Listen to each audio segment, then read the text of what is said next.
Hello means நம்ம இன்னைக்கு என்ன பார்க்குறோம் அப்படின்னு பார்த்தீங்கன்னா ஓவர்ஹெட் அப்படிங்கிற சாப்டரில் எக்ஸசைஸ் 10 பார்க்குறோம். ஆல்ரெடி 1 to 9 இதே சேனலில் அப்லோட் பண்ணியிருக்கோம். சில வீடியோஸ் வந்து ஹெல்த் எஜுகேஷன் சேனலில் அப்லோட் பண்ணியிருப்போம். காஸ்ட்டோட டாபிக்ஸு சாப்டர்ஸு அங்கேயும் போய் ரெஃபர் பண்ணிக்கோங்க.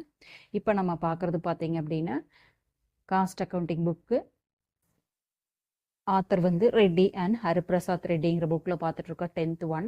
In a factory, 3 products are made from the different materials by similar process. Similar processல 3 different materials வச்சு 3 product ப்ரொடியூஸ் பண்ணுறாங்க. For a typical period for the period, the production cost are as under. So production cost கொடுத்துருக்காங்க ஒரு product A, B, C க்கு. Material used வந்து 1600, 2800. Direct labor cost வந்து 1200, 1400. Overhead actually எவ்வளோ வந்துருக்குங்க? Product ஏக்கு 800, பிக்கு 650, சிக்கு 350 கேட்டிருக்காங்க.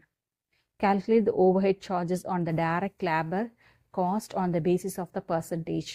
ஓவர்ஹெட் சார்ஜ் வந்து டைரக்ட் லேபரை யூஸ் பண்ணி ஒவ்வொரு டிபார்ட்மெண்ட்டுக்கு என்ன வரும் அப்படின்னு கேட்டிருக்காங்க. ஸோ இது ஒரு சின்ன ஃபார்முலா தான். அந்த சின்ன ஃபார்முலாவை யூஸ் பண்ணால் நம்ம ஈஸியாக போட்டுடலாம். இது வந்து உங்களுக்கு 2 மார்க் சம்ஸ் கேட்டாங்க அப்படின்னா அதில் கேட்கறக்கான சான்சஸ் இருக்குது. அலைடு அப்படின்னா 5 மார்க் சம்ஸில் கேட்கறக்கான சான்சஸ் இருக்குது. எப்படி போடுறது அப்படின்னு பார்க்கலாம் வாங்க. ஸோ இப்போ வந்து அதர் எக்ஸசைஸில் 10th one பார்க்குறோம் இல்லைங்களா? ஸோ என்ன கேட்டிருக்காங்க அப்படின்னு பார்த்தீங்கன்னா 3 ப்ரொடக்ஷனோட மெட்டீரியல்ஸ் டீட்டெயில்ஸ் கொடுத்துருக்காங்க இல்லைங்களா? So material used product A, B, C 1600, 2800. ஓகேவா?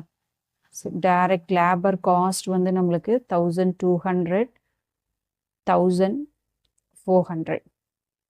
So overhead 800, 650, 350. ஸோ என்ன கேட்டிருக்காங்க அப்படின்னு பார்த்தீங்கன்னா calculation of overhead charge. So calculation of overhead charges இது ஓகேங்களா on direct labor cost. So அப்போ அது ரெண்டையும் மட்டும் நம்ம லேபர் காஸ்ட்டையும் ஓவர்ஹெட்டையும் மட்டும் கன்சிடர் பண்ணால் போதும். வேறு எதுவும் வேண்டியதில்லை. ஆன் த பேஸ் ஆஃப் பர்சன்டேஜ்னு கேட்டாங்க இல்லையா? ஸோ அப்போது நம்ம வந்து ப்ராடக்ட்டு ஏக்கு போகணும். இதுக்கான ஃபார்முலா என்ன அப்படின்னு பார்த்தீங்க அப்படின்னா நம்மளுக்கு ஓவர்ஹெட் அப்படின்னா ஓவர்ஹெட் தான் மேலே வரும். Overhead divided by direct labour cost into 100. ஓகேவா? ஸோ இப்போ ப்ராடக்ட் ஏக்கு ஓவர்ஹெட் எவ்வளோங்க? 800 டிவைடட் பை 1200 into 100.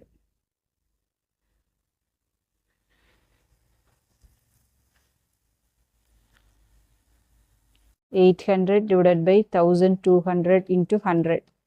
So என்ன வருதுங்க? 66.67 இது வந்து ப்ராடக்ட் ஏக்கு. ஸோ அதே மாதிரி நெக்ஸ்ட் என்னங்க? ப்ராடக்ட் பிக்கு. ஸோ ப்ராடக்ட் பிக்கு எவ்வளோ இருக்குதுங்க? 650 டிவைடட் பை 1000 இன்ட்டு 100. ஸோ இப்போ என்ன வருதுன்னு பார்க்கலாம். Product B equal to 650 divided by 1000 into 100, 65%. அதே மாதிரி ப்ராடக்ட் சிக்கு என்ன வருங்க?